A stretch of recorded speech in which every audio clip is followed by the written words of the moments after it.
नमस्कार, आप देख रहे हैं तिरंगा टीवी राजस्थान। मैं हूं आपके साथ रानीदान रावल। बालोतरा में जिला अभिभाषक संघ के आज चुनाव चल रहे हैं और चुनाव में मतदाता और उम्मीदवार जोरों शोरों से अपने अपने मतदाताओं को लुभाने में और मतदाता अपने अपने उम्मीदवार अपने पक्ष के उम्मीदवार के पक्ष में मतदान करवाने की अपील कर रहे हैं और चुनाव चल रहा है। हम जानकारी लेंगे कि कौन कौन उम्मीदवार खड़े थे और कितने मतदाता थे।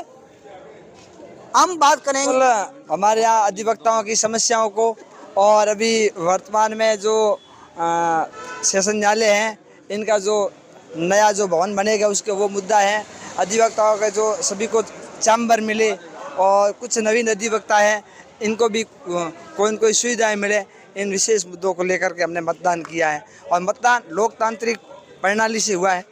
न्याय के मंदिर में भी आज भी आप सुविधाओं को तरस रहे हैं और सुविधाओं के विकास के नाम पर वोट मांगे जा रहे हैं। जो न्याय की चौखट पर चढ़ते हैं, सभी को न्याय की उम्मीद होती है, वहाँ पर विकास को तरसते हैं। तो इसको आप किस अंदाज में लेंगे?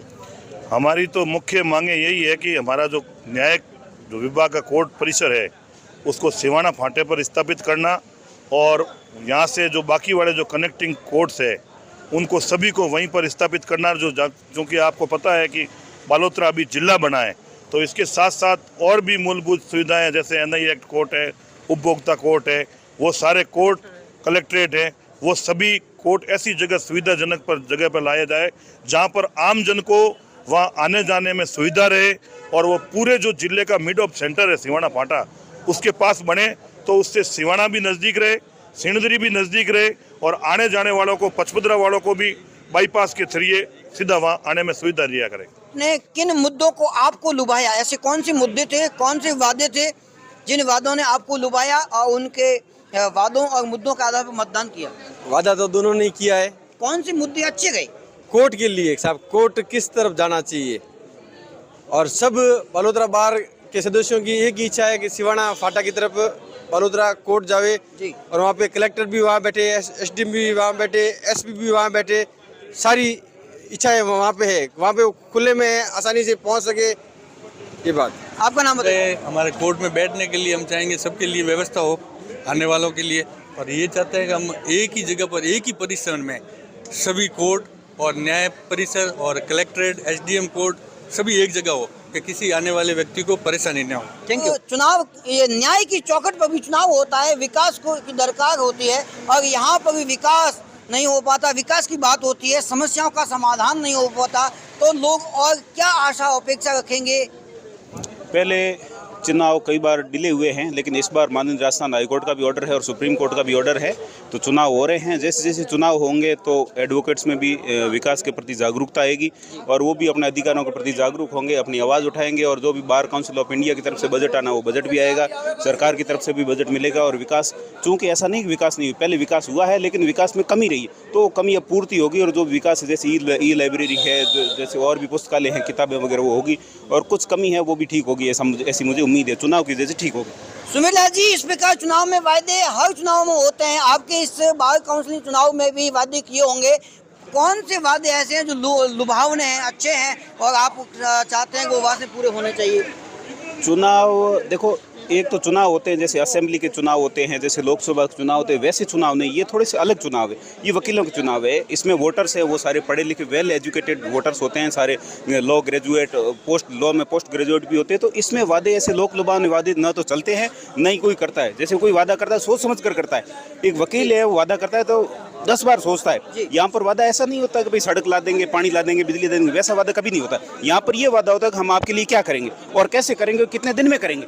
मेन वादे ये होते हैं कि जैसे कि लाइब्रेरी की व्यवस्था करेंगे, जैसे नए वकील हैं उनको कैसे अप्रिशिएट करके उनको आगे बढ़ाएंगे, ये वादे होते हैं। ऐसे वो सड़क पानी के ऐसे नॉर्मल मुद्दे होते हैं जैसे अनपढ़ लोगों के या जो लोकसभा विधानसभा, वैसे वादे न तो होते हैं ना उनको कोई एक्सेप्ट करता है। यहाँ वादे जो होते हैं प्रॉपर तरीके से वादे किए जाते हैं और उनको पूरा करना पड़ता है। मैं एडवोकेट हेतल चारण हूँ और आज पहली बार माहौल देखा है चुनाव का कोर्ट में। इससे पहले हमेशा ही निर्विरोध, हमारी बाहर की ये परंपरा रही है कि निर्विरोध चुने जाते थे, पर पहली बार चुनाव हो रहे हैं और सभी लोग सभी जो भी चुनाव में खड़े हुए हैं सभी अच्छे लोग हैं, उनमें से हमको प्रत्येक अच्छे में से अच्छा चुनना है जो हम लोगों का सहयोग करे। और मैं नई हूँ, जूनियर हूँ, तो मैं ये कहना चाहूँगी कि जब मैं कोर्ट में नहीं आई तो कुछ लोग थे जो जूनियर्स को बहुत ही सपोर्ट करते थे।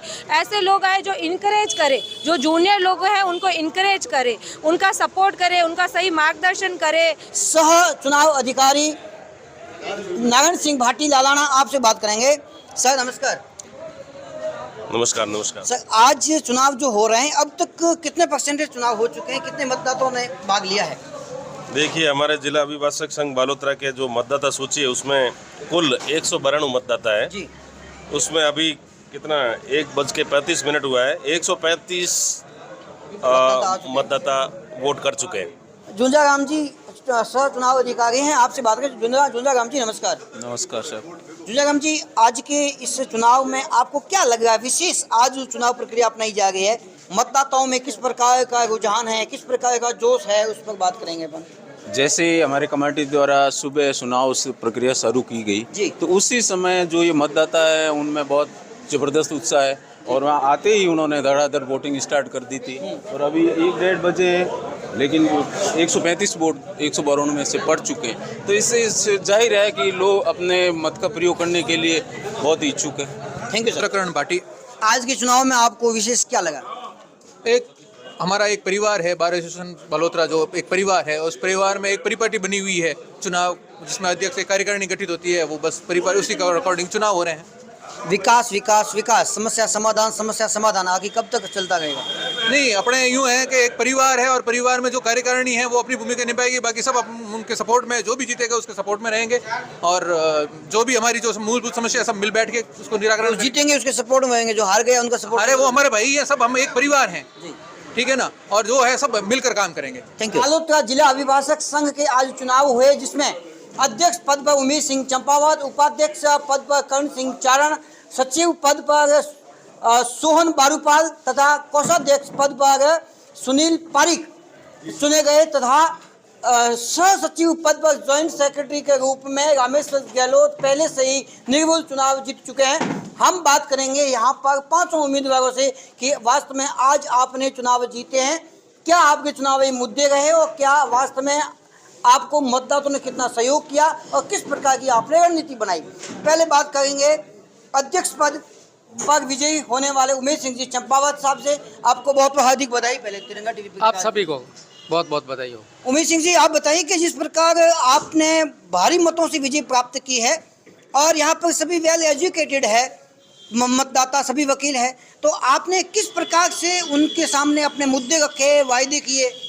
ये जीत मेरी नहीं है, मेरे सभी अधिवक्ता भाइयों की है और मैंने एक ही महत्वपूर्ण मुद्दा रखा कि हमारा न्यायालय परिसर जो अंग्रेजों के वक्त का बना हुआ है और मेरे सभी अधिवक्ताओं को इस छोटे से परिसर में अपनी वकालत करने में बहुत सारी दुविधाएं होती थी और मेरा सभी अधिवक्ताओं के विकास का ही मेरा मुख्य मुद्दा रहा है। उपाध्यक्ष पद पर निर्वाचित हुए कर्ण सिंह जी चारण से।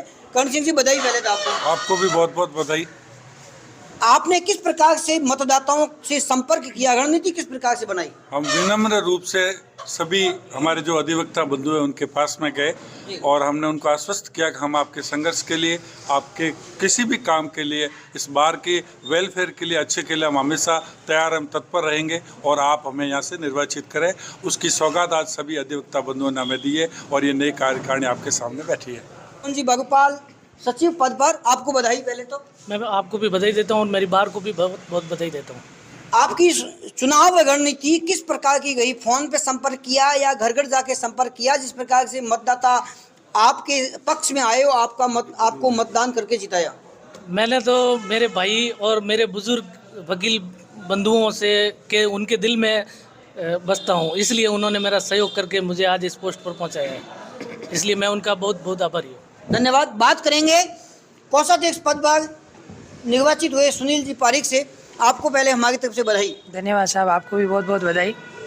आपको लगता है कि आपकी पूरी टीम मिलकर एक साल में ऐसा काम करेंगे कि पिछले 2 सालों में नहीं हुआ इतना विकास आप अच्छा कर पाएंगे? जी साहब, जरूर। हमारी कार्यकारिणी बहुत अच्छी है और हम पूरी कोशिश करेंगे कि बार हित के लिए अच्छा काम किया जाए। आपने पर्सनल प्रचार किया चुनावों का, इनके साथ में मिलकर आपका अलग पैनल बना लिया था आपने? वो सब साथ में, जैसे पैनल भी था सबका साथ में भी चल रहा था, अलग अलग भी चल रहा था, ऐसे ही हो रहा था। आपका पूरा पैनल विजयी हुआ? जी साहब, हो गया था। अच्छा, बात करेंगे निर्विरोध निर्वाचित हुए सह सचिव रामेश्वर जी गहलोत से बात करेंगे। पहले तो आपको निर्विरोध निर्वाचित होने की बहुत बहुत हार्दिक बधाई।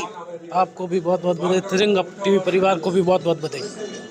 रामेश्वर जी, आप क्या मानते हैं कि आप 5 जने मिलकर जो नया आपका कोर्ट बनेगा उसमें इतनी सुविधाएं बनाएंगे जो आपने कल्पना नहीं, इन सभी ने, आपके मतदाताओं ने भी कल्पना नहीं की होगी, इतना आप सहयोग करेंगे? हमारे हिसाब से हम ये चाहेंगे कि जहाँ पर नई बिल्डिंग बने उसमें ज़मीन आज के समय बहुत कम है और हम कोशिश करेंगे उस समय उससे ज़्यादा, जैसे 9 बीघा दिए उससे ज़्यादा 25 बीघा की करने की कोशिश करेंगे। उसमें हमें सभी को चैम्बर मिले और सभी को हर तरीके, टाइपिस्ट को भी बैठने की अच्छी जगह मिले, आम जन को, क्लाइंट को भी बैठने की अच्छी जगह मिले, न्यायालय परिसर में अच्छी व्यवस्था हो, और इसलिए हम ये चाहेंगे, आशा करेंगे। ये निर्विरोध चुने गए पुस्तकालय अध्यक्ष रमेश जी से बात करेंगे। रमेश जी, पहले आपको हार्दिक बधाई। धन्यवाद सर।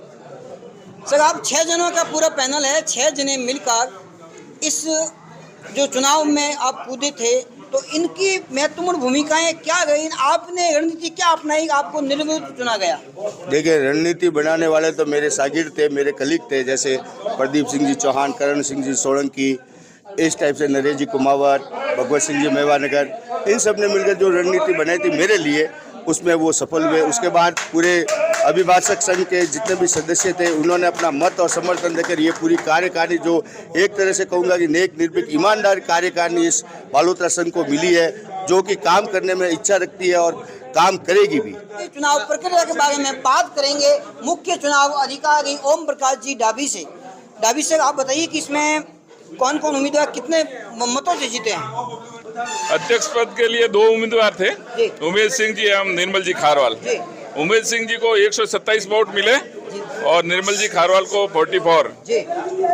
83 वोटों से उमेश सिंह जी अध्यक्ष पद के लिए विजयी घोषित किए गए। उपाध्यक्ष के लिए रुगाराम जी और करण सिंह जी चुनाव मैदान में थे। रुगाराम जी को 82 वोट मिले और करण सिंह जी को 89। 7 वोटों से करण सिंह जी चारण उपाध्यक्ष पद के लिए निर्वाचित घोषित किए गए। सचिव पद के लिए विक्रम जी आसिया और सोनलाल जी बारोपाल चुनाव मैदान में थे और विक्रम जी आसिया को 84 मत प्राप्त हुए, सोनलाल जी बारोपाल को 86। 2 मतों से सोनलाल जी बारोपाल विजयी घोषित किए गए। कोषाध्यक्ष पद के लिए 3 उम्मीदवार चुनाव मैदान में थे। अन्नाराम जी सारंग को 48 वोट मिले, जेठूलाल जी कुमावत को 33 और सुनील जी पारिक को 90 वोट मिले। सुनील जी पारिक कोषाध्यक्ष पद के लिए 42 वोटों से विजयी घोषित किए गए। किनको हराया है कोषाध्यक्ष ने? कोषाध्यक्ष जी ने हराया है अन्नाराम जी सारंग को। जय भारत।